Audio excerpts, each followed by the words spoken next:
कराम वाली बहू। सुंदरपुर नाम के शहर में सुशीला नाम की एक औरत रहा करती थी। उसे एक लड़की थी जिसका नाम था सानिया। सानिया कॉलेज जाया करती थी। सुशीला बहुत मेहनत करके पैसे कमाती और अपनी बेटी की पढ़ाई पूरी करती, लेकिन इस बात से अनजान रहकर सानिया अपनी ही धुन में मस्त रहा करती थी। सानिया कॉलेज के लिए दूसरे शहर जाया करती थी। उसे कॉलेज से घर आने तक लगभग 1 घंटा लग जाया करता था और उसी समय में वो अपना मोबाइल निकालकर उसमें कुछ गेम खेला करती थी। उसके कुछ दोस्तों ने उसे इंस्टाग्राम के बारे में बताया और सानिया ने भी वो ऐप अपने फोन में डाउनलोड कर लिया। अब दिन रात वो उसी ऐप पे रहने लगी। सानिया, थोड़ा काम भी कर लिया करो। कुछ दिनों में शादी हो जाएगी तो क्या करोगी? काम आना चाहिए या नहीं?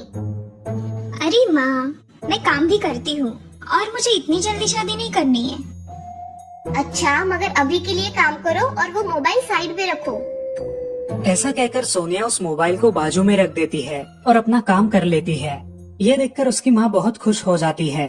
सोनिया दिखने में बहुत खूबसूरत होने के कारण इंस्टाग्राम पे उसके बहुत सारे फॉलोअर्स थे। उसे अपनी सुंदरता पर बहुत गर्व था। ऐसे ही एक दिन सुशीला के घर उसकी पुरानी दोस्त श्रावणी आई। दोनों एक दूसरे से बातें करने लगी। तुम सोनिया की शादी कब करने वाली हो? सोच तो रही हूँ, मगर उसका कॉलेज हो जाए, बाद में देखते हैं। हाँ ठीक है, मैं सोच रही हूँ कि मेरे भाई का बेटा है सागर, वो बड़े कंपनी में जॉब करता है और उसका परिवार भी बहुत अच्छा है। बाकी का तुम सोचो। चलो, मैं चलती हूँ। जी ठीक है, मैं इस विषय में सोचूंगी। ऐसा कहकर श्रावणी वहाँ से चली गई। अब सुशीला भी उस रिश्ते के बारे में सोचने लगी। तभी सानिया वहाँ आई। सुशीला उसे देखकर बोली, मैं सोच रही हूँ कि इस साल तुम्हारी शादी करवा दूँ। क्या माँ, आप भी हाथ धोकर पीछे लग गई है मेरे। अरे नहीं बेटा, मैं ऐसे ही बोल रही हूँ। मैं सोच रही हूँ कि अगर अच्छा रिश्ता आए तो देखने में क्या बुराई है। ठीक है। अब ऐसे ही बहुत दिन बीत गए। एक दिन श्रावणी ने सुशीला को फोन किया। अरे, मैंने तुमसे बात की थी ना मेरे भाई के बेटे के बारे में। मैं बात आगे बढ़ाऊँ क्या? हाँ चलेगा, तुम बात करो, मैं सानिया से बात कर लेती हूँ। ऐसा बोलकर सुशीला वहाँ आ जाती है और सानिया से शादी के बारे में बात करती है। अरे माँ, तुम फिर से वही बात लेकर बैठ गई हो। अरे बेटी, कब तक यूँ नाना करती रहोगी? एक ना एक दिन शादी तो करनी पड़ेगी ना। हाँ, वो तो है माँ, मगर अब अगर मगर कुछ नहीं सुनूंगी मैं। लड़का अच्छा है, अगर तुम्हें पसंद आए तो ही बात आगे बढ़ाएंगे। ठीक है माँ, जैसा तुम चाहो। ऐसा बोलकर सानिया अपने कमरे में चली जाती है। उसकी हाँ सुनकर सुशीला भी खुश हो जाती है। ऐसे ही एक दिन सुशीला के घर पे श्रावणी और उसके भाई का बेटा और उसके माता पिता सानिया को देखने आते हैं। सानिया बेटी, आज तुम ये साड़ी पहनो। आज तुम्हें लड़के वाले देखने आए हैं। ठीक है माँ। सानिया तैयार हो जाती है और अपने कुछ फोटो अपने फोन में निकालती है। कितनी सुंदर दिख रही हूँ मैं, इंस्टाग्राम स्टार जो हूँ।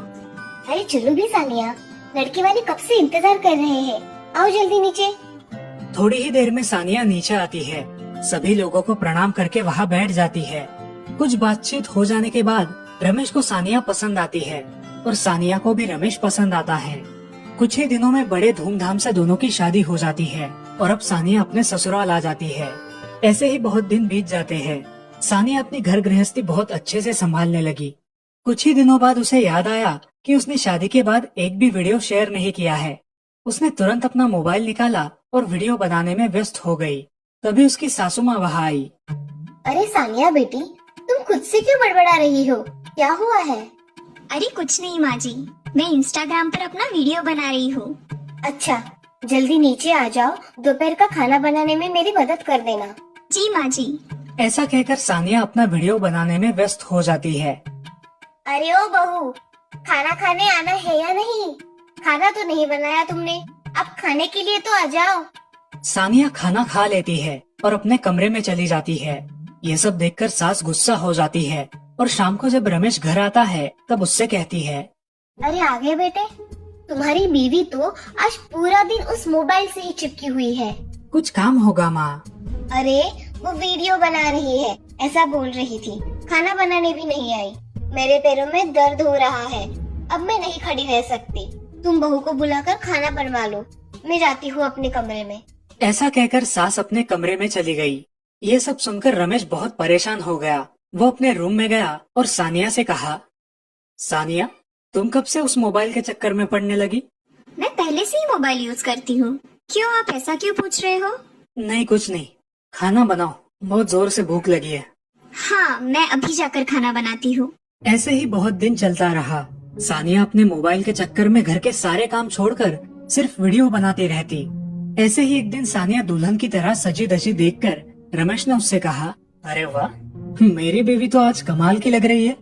मैं इंस्टाग्राम क्वीन हूँ। मेरे बहुत सारे फैन फॉलोइंग है। तुम्हारे फैन फॉलोइंग से हमारा पेट नहीं भरता। तुम्हें समझ में नहीं आएगा।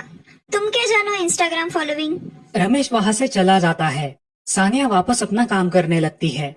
तभी उसके मन में विचार आता है, मैं एक वीडियो बना के इंस्टाग्राम पे डाल देती हूँ। मेरे फैंस को भी पता चलेगा कि मुझे क्या क्या काम करने पड़ते हैं। और बस सानिया एक नया वीडियो बनाना शुरू कर देती है। हे दोस्तों, मैं आपकी फेमस इंस्टाग्राम क्वीन सानिया बात कर रही हूँ। देखो, मैं दिन भर कितने काम करती हूँ, फिर भी आपके लिए ये वीडियो बनाती हूँ। आपका ऐसा ही प्यार बनाए रखना। इस तरह वो वीडियो बनाकर सानिया उसके इंस्टाग्राम पे शेयर करती है। उसके बहुत सारे फैंस उस वीडियो पर कमेंट करते हैं। देखते ही देखते वो वीडियो बहुत वायरल हो जाता है। सानिया के कुछ फैंस उसके घर वालों के खिलाफ पुलिस में कंप्लेंट दर्ज करवाते हैं और 1-2 दिन में रमेश के घर पुलिस आते हैं। जी इंस्पेक्टर साहब, आप यहाँ कैसे? जी इंस्टाग्राम क्वीन आप ही है ना? आपके घर वालों के खिलाफ हमें कंप्लेंट मिली है कि वो आपसे जबरन काम करवाते हैं। किसने की है पुलिस कंप्लेंट? आपके एक फैन ने की है मैडम। इंस्पेक्टर साहब, ऐसा कुछ नहीं है। मैंने तो सिर्फ यह वीडियो फॉलोइंग बढ़ाने के लिए ऐसे बनाया था, बाकी कुछ नहीं। सच कहिए, कोई आप पर दबाव नहीं डाल रहा ना? नहीं इंस्पेक्टर साहब, मैं सच कह रही हूँ। मेरे घर वाले बहुत अच्छे हैं। आप प्लीज यहाँ से चले जाइए। अच्छा ठीक है, मैं जाता हूँ। अगर कोई तकलीफ है तो थाने में कॉल कर दीजिए। जी इंस्पेक्टर साहब। सानिया को अपनी गलती समझ आ जाती है और वो अपने पति और सास से माफी मांगती है। माँ जी, मुझे माफ कर दीजिए, मुझसे गलती हो गई। अरे पगली, माफी मत मांग। मैंने तुझे माफ कर दिया, मगर आइंदा ऐसे वीडियो मत बनाना, समझी? जी माँ जी, और आप भी मुझे माफ कर दीजिए। मैंने माफ कर दिया, मगर आज के बाद वो फालतू वीडियोस मत बनाना। परिणाम तो देख ही लिए तुमने। उस दिन के बाद सानिया ने इंस्टाग्राम पे वीडियो बना के डालना बंद कर दिया और अपने परिवार के साथ हंसी खुशी रहने लगी। इस कहानी से हमें ये सीख मिलती है कि हमें अपनी जिंदगी में हर चीज सोच समझ कर करनी चाहिए।